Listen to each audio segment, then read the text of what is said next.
This tale takes place in Korea during the reign of Queen Kingdom of Silla. On a diplomatic journey helmed by her son, Prince Young Pei.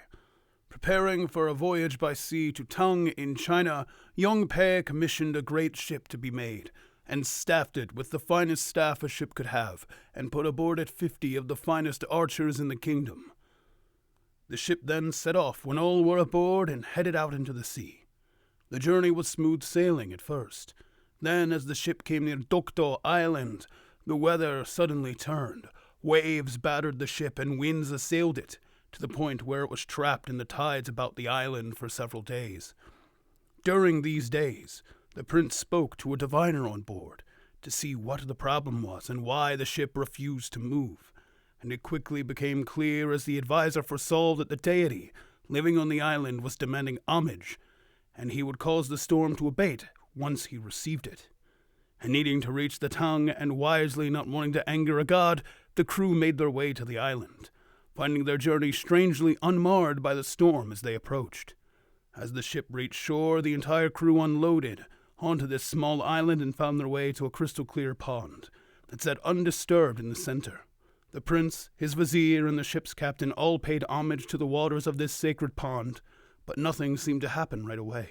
It was here the vizier immediately asked them to wait, and so they went to return to their ship amid the falling rain. That night, as he tossed and turned in his sleep, the prince found himself locked in a dream, where an elderly man spoke to him, telling that if he left an archer behind, the storm would end and the voyage of the ship would be unhampered on its path to Tang. And it was upon this revelation that all of the archers were told to cast lots, with one obviously failing, this being Kot'aji, as his lot sank beneath the waves, and he was left behind. As the crew disembarked, and with the promise that they would return for him, the storm cleared and Kot'aji was left to his devices on the island, where he made his way to the pond and soon found the water bubbling and taking the shape of an old man. This old man being the god of the West Sea, Harrowed. The god was tormented by a spirit that assumed the form of a monk that was using words to summon the god and his children, only to go and kill the children and eat them, leaving now only his daughter to survive, and the next visit would soon be the end of her. And seeing a ship full of competent archers, this god knew there was a solution to his problem. Saddened by the news, and being of good spirit, Kot'aji took up the cause of the god and readied himself in the trees surrounding the pond. And then it happened. Kot'aji watched as from the heavens a figure descended to the pond's surface and appeared in the shape of a monk. As the monk approached speaking his hymns, Kot'aji let fly an arrow which pierced the monk's chest and killed them. As the body fell, so too did the illusion around it, revealing a fox spirit that could assume human form. Freed from the despair of the spirit, the god wished to give Kot'aji his daughter's hand in marriage and brought her up to see the archer.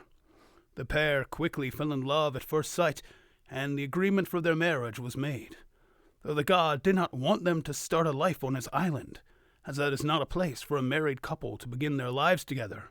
So he transfigured his daughter into a flower and put it on Kot'aji's breast, and conjured a boat propelled by 2 dragons to send the archer on his way.